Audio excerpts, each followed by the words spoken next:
Welcome to the Samavesa News. Please like, share and subscribe our channel and hit the bell icon to never miss our video. नमस्कार।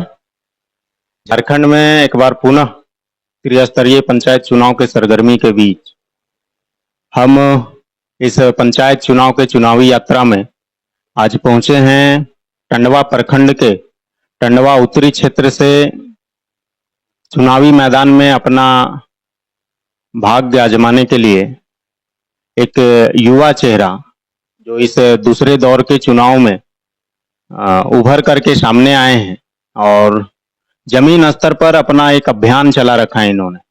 ऐसे हमारे साथ प्रत्याशी हैं, इनसे हम बात करने के लिए पहुंचे हैं। इनसे आगामी इनका जो लक्ष्य है 5 साल के आगामी ये चुनाव में किस लक्ष्य के साथ जनता के बीच आ रहे हैं, क्या है इनका अगला उद्देश्य, अगला 5 साल क्या करेंगे यह समाज के लिए, ऐसे हर एक विषयों पर बात करने के लिए हमारे साथ उपस्थित हैं टंडवा उत्तरी क्षेत्र से प्रत्याशी के रूप में पूरा तैयारी कर चुके श्रीमती प्रीति कुमारी जी। ये सेरेंदाग से हैं, इनका मूलतः पंचायत कसियाडी उर्फ पोकला है। टंडवा उत्तरी में 7 पंचायत हैं, बड़ा क्षेत्र है और एक प्रकार से कहा जाए तो आधा प्रखंड है। आधा प्रखंड को टंडवा उत्तरी क्षेत्र में प्रशासन ने विभाजित किया है। टंडवा को 3 भागों में बांटा है, जिसे उत्तरी क्षेत्र से ये प्रत्याशी के रूप में हम सबों के बीच उपस्थित हैं। आज इनके साथ हम बात करने के लिए पहुंचे हैं, इनसे बात करते हैं। पहले तो आपका एक संदेश भारत में स्वागत। धन्यवाद। एक संदेश भारत को, आप सभी दर्शकों को मेरा प्रणाम। अभी यह पंचायत चुनाव के सरगर्मी के बीच आपके मन में ऐसा क्या चला? आप एक युवा भी हैं, पढ़ी लिखी महिला हैं, आपका शैक्षणिक योग्यता भी बहुत ही अच्छा है। आपके मन में ऐसा क्या चला कि आप इस चुनावी मैदान में उतर करके जनसेवा के लिए आना चाहिए? सबसे पहले तो मैं शुरू से समाज सेवा के प्रति इच्छुक हूँ और मैं चाहती हूँ कि इस राजनीति के माध्यम से समाज सेवा कर सकूं, इसलिए मैं इस राजनीति में स्वतः प्रवेश की हूँ। आप चुनावी मैदान में आ गए हैं, आप अध्ययन किए होंगे। झारखंड में पंचायती चुनाव दशकों तक बंद रहा और दशकों बाद यह पंचायत चुनाव शुरू हुआ है, जिसमें 2 टर्म का चुनाव झारखंड में हुआ, तीसरे टर्म का चुनाव यह होने वाला है। तो ये दशकों बाद हुए चुनाव में आप झारखंड को और खास करके अपने क्षेत्र को जो परिवर्तन हुए होंगे अपने क्षेत्र में, इसको आप किस दृष्टि से देखते हैं और परिवर्तन को कितना सकारात्मक मानते हैं? देखिए, झारखंड में दशकों बाद हो रहे ये पंचायती चुनाव, पहली बार पंचायती चुनाव 2011 में हुई और ये द्वितीय चुनाव 2015 में हुई। तो इसमें विकास तो हो रही है लेकिन धीमी गति से हो रही है। तो हमारा ये ध्येय रहेगा कि मैं इसे तेज गति से करूं और लोगों का जागरूकता विकास को बढ़ाऊं, आगे बढ़ाऊं। आप किस लक्ष्य के साथ चुनाव में आए? कुछ विशेष लक्ष्य जो आप सेट किए होंगे जिस पर आपका फोकस होगा कि इसको सुधारने के लिए हमको चुनाव में आना चाहिए, क्या है लक्ष्य? हमारा एक ही लक्ष्य है, हमारा प्रयास सबका साथ सबका विकास के मूल मंत्र के साथ मैं आगे बढ़ूंगी और अपने देश को, समाज को, अपने क्षेत्र को स्वच्छ, पारदर्शी और भ्रष्टाचार मुक्त बनाने का प्रयास करूंगी। कोई एक ऐसा बिंदु जो आपको झकझोरा होगा क्षेत्र में भ्रमण के दौरान? तो सबसे पहले हमें रोजगार, सड़क इत्यादि मतलब कि सुनने को मिलता है, लोगों का यही मांग रहता है। तो मैं सबसे पहले युवाओं को रोजगार दिलाने का काम करूंगी और जब भी कहीं भ्रमण के लिए जाती हूँ तो मतलब अत्यधिक ग्रामीण से जो बिलोंग करते हैं तो वहाँ सड़क मतलब उसकी देखने को मिलती है, सड़क क्षतिग्रस्त रूप से, और वहाँ रहने को मतलब सब अपने ग्रामीण स्थिति बताते हैं कि घर में ये नहीं है, पानी गिरा है, ये वो सब बतलाते हैं। तो मैं सब अभी डिनोट करती जा रही हूँ अपनी डायरी में, उससे मैं मतलब कि प्रयास करूंगी कि उस चीज को आगे बढ़ाऊं। जैसा कि आपने बताया, रोजगार एक बड़ा समस्या है अपने इस क्षेत्र का। रोजगार के लिए आपके क्षेत्र में बड़ी बड़ी परियोजनाएं हैं। टंडवा प्रखंड एक औद्योगिक नगरी के रूप में स्थापित हो रहा है और उद्योग धंधे यहाँ बड़े स्तर पर लग रहे हैं और आपके क्षेत्र में विशेष तौर पे टंडवा उत्तरी में एक बड़ा परियोजना है आम्रपाली कोल परियोजना। इस परियोजना में युवा को या स्थानीय लोगों को जिस आधार पर जिस ये में नौकरी लगना चाहिए, जिस उनको जो अधिकार मिलना चाहिए, वो अधिकार कहीं न कहीं लगता है कि वो उनको नहीं मिल रहा है।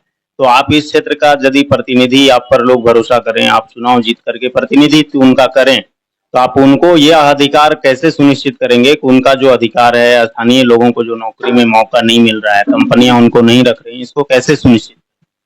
जी, ये हमारे लिए मतलब हमारे युवाओं के लिए घोर मजाक का विषय है।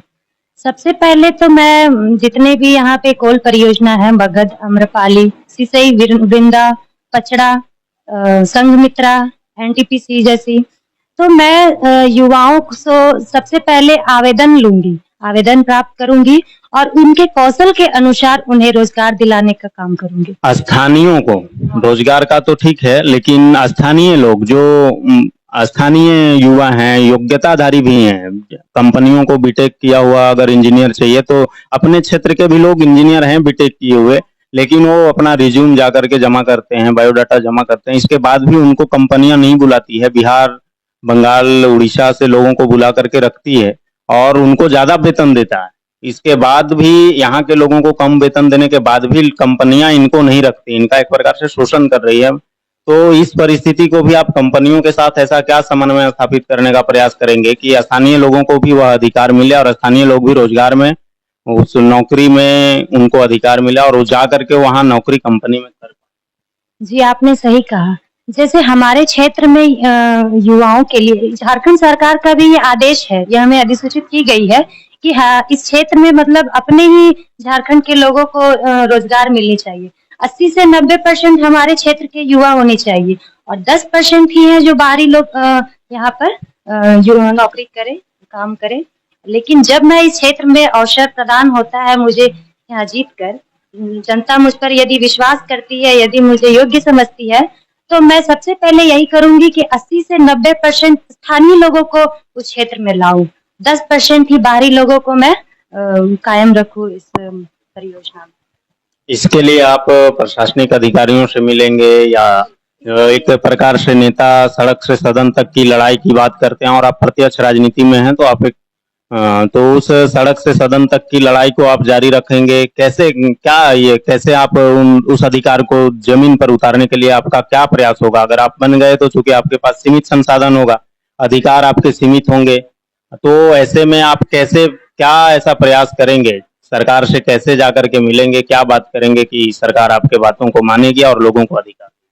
जी, इसके लिए यदि मुझे विरोध करना पड़े, आंदोलन करना पड़े, जिस जिस हद तक जानी पड़े, चाहे न्यायालय जानी पड़े, मैं जाऊंगी और मैं समूह के साथ जाऊंगी। ये मैं इस ग्रामवासियों को, इस क्षेत्रवासियों को विश्वास दिलाती हूँ आपके चैनल के माध्यम से। आपके क्षेत्र में उद्योग धंधे लगे हैं, कंपनियां स्थापित हुई हैं, परियोजनाएं स्थापित हुई हैं, तो वाहनों का परिचालन ज्यादा हुआ है, ज्यादा कोल वाहन भी चल रहे हैं, ट्रांसपोर्ट में भी बड़े बड़े सामान आ रहे हैं, तो ऐसे में दुर्घटना सड़क पर बढ़ा है।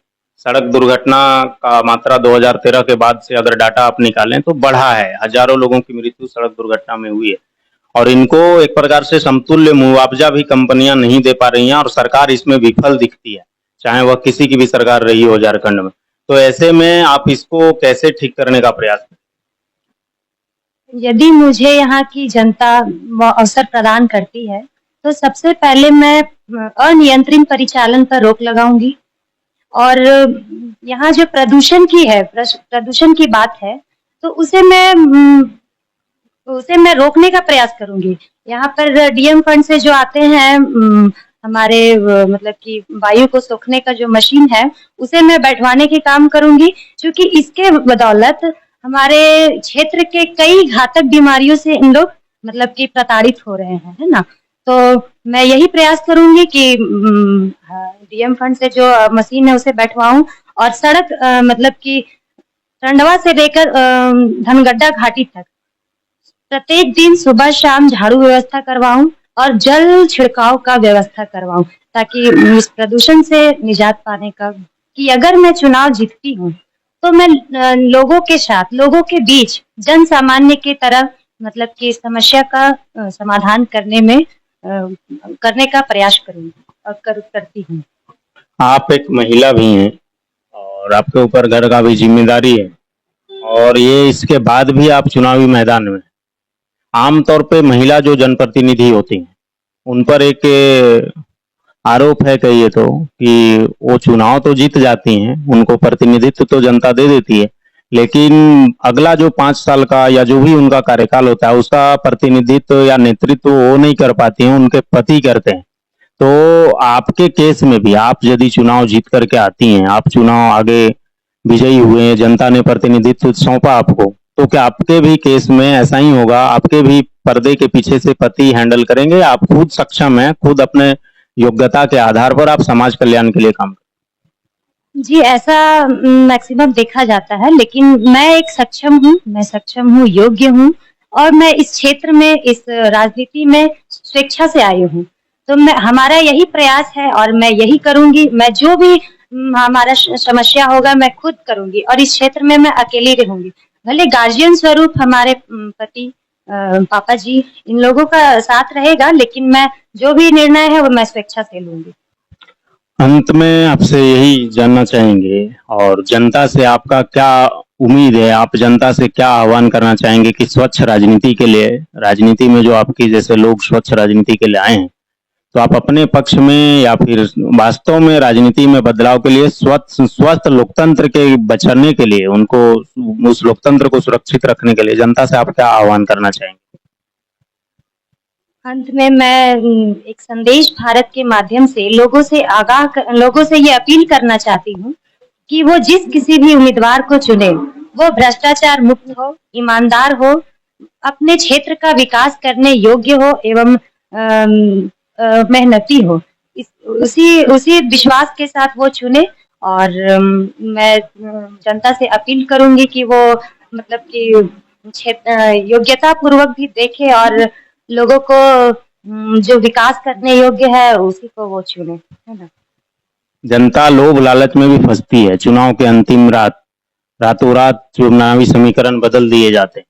ऐसे इस समीकरण में जनता से आप क्या आह्वान करेंगे? चूंकि लोभ लालच का भी चलता ही है चुनाव में, तो इस परिस्थिति में भी आप जनता से कुछ विशेष निवेदन करना चाहिए? जी, निवेदन है हमें कि वो मतलब मैंने कहा ना कि मतलब लोभ में ना आए। लोभ तो आज है, लेकिन 5 साल उनका कार्यकाल जो है वो बिगड़ जाएगा तो फिर ठीक नहीं है। तो ऐसे मतलब कि उम्मीदवार को चुने जो मतलब काबिल हो, योग्य हो और लोभ के प्रति वो मतलब कि आकर्षित ना हो, है ना। तो मैं जनता से यही अपील करती हूँ कि स्वच्छ, पारदर्शी एवं ईमानदार उम्मीदवार चुनने का कष्ट करें।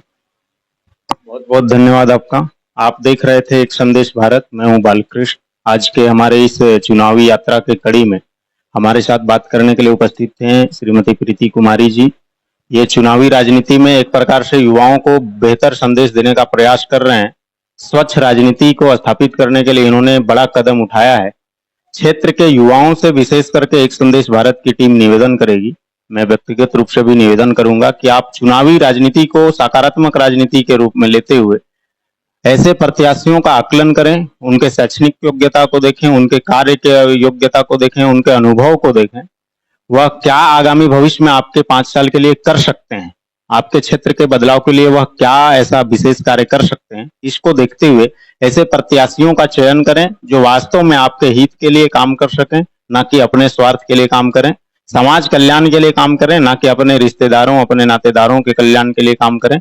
ऐसे प्रत्याशियों का आप आकलन करिए। चुनावी राजनीति में, प्रत्यक्ष राजनीति में सकारात्मक राजनीति स्थापित करने के लिए ऐसे प्रत्याशियों का चयन करिए। बहुत बहुत धन्यवाद। हमसे जुड़े रहने के लिए हमारे YouTube चैनल को सब्सक्राइब करें और नई वीडियो की नोटिफिकेशन के लिए बेल आइकन को दबाएं।